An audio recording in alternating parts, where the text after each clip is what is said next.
When I'd gone to Wren's place, the plan had been to get him to confess and find out if what Gladys had said was true. I couldn't have predicted a more different kind of confession. Kissing Wren had been unexpected. Hell, I hadn't seen it coming, especially as I hadn't been the one to initiate it. If anything, I'd thought if it ever happened, it would be because I'd finally let go of my self-restraint and gone for it, knowing the straight man would at best reject me gently. Wren was bisexual. It made sense now, the way he'd said "we" when he'd mentioned people come in all colors, shapes, and sizes when referring to LGBTQ people. The funny thing was, I think I already knew it, but hadn't wanted to trust my gut feeling in case it was wrong. After our conversation, I'd ended up once again on top of Wren, getting acquainted with his lips. We'd talked some more while I explored every inch of his hard chest. The man had grooves and ridges for days, and I wanted to take things further. The man had grooves and ridges that went on for days, and had I wanted to take things further, there was nothing I'd love to do more than lick every single one of them. We'd both been very hard, and I'd known it wouldn't have taken much for both of us to come with a few expert strokes or licks. But it was too early. We'd just discovered us, and I didn't want the post-climax head to ruin the moment. After Wren had finally put some clothes on, we'd watched a movie together, and then I'd come home, where I'd gone straight to the shower to take care of my earlier problem, one that was still persistent when morning came, pun intended. Damn you, I have to go back to work. Just because he's not the Iceman anymore, it doesn't give you permission to get all perky. In the Battle of Wills, my cock won and nearly made me late for work, so I didn't have time to stop at Spilled Beans for my usual morning coffee. I knew not having a coffee before work was a bad decision. I should have just apologized to Wren for my lateness and got us both a coffee, because neither of us had a moment to breathe all morning. I'd come back to the stock room to look for a Tupperware box for Mrs. Jenkins for the third time when I was pushed up against the shelf and felt a set of lips on my neck. Fuck. I've been wanting to do this all morning, Wren said, untucking my shirt and his hands roaming over my chest. Don't we have a store full of people out there? I asked, not really caring what the answer was as I turned around to kiss him properly. We do, but at the moment I could kiss Mrs. Jenkins for being so picky with her boxes. No kissing Mrs. Jenkins. Her breath smells of cat hair. Ew. Wren?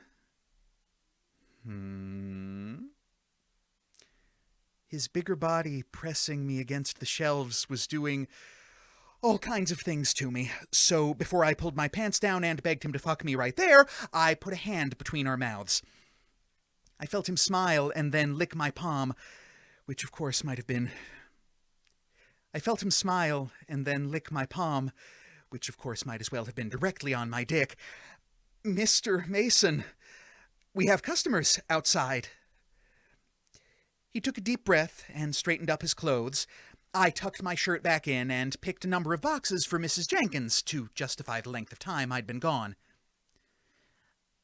Oh, no, dear, these won't do either. They're not the right size, Mrs. Jenkins said for the dozenth time. What is it exactly you want the box for? Maybe if I have an idea, I can look for options at the back. She looked around and then came closer and whispered, It's for my late husband's ashes. I didn't want to state the obvious that any shape and size would do, so I thought of a different question. Okay, so what's your ideal size and shape? My David always said that if he ended up in a box, it would need to be long enough for... you know.